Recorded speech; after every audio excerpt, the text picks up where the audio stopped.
Hello everyone, welcome to Quick Skills with Shehreen. In today's video, I am going to show you how you can add social media links in your YouTube channel. This will help your viewers to connect with you more easily. So let's start. First, log in into your YouTube channel. Click on Customize a channel. Under the Info tab, you can see Add Link. Click on it.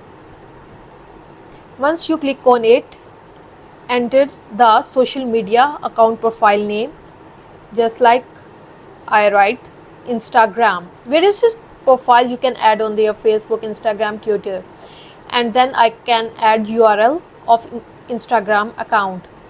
Second link, multiple accounts I can add on their second LinkedIn, and in URL option I can paste URL of my LinkedIn account. I want to more add my social account on there. Third one is Facebook. I write Facebook on the link title and add URL. I can paste URL of my Facebook account on there.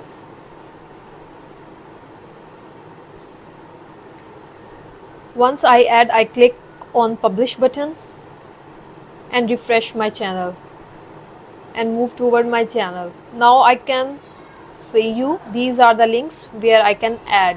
Thank you for watching. Let's see in the next video.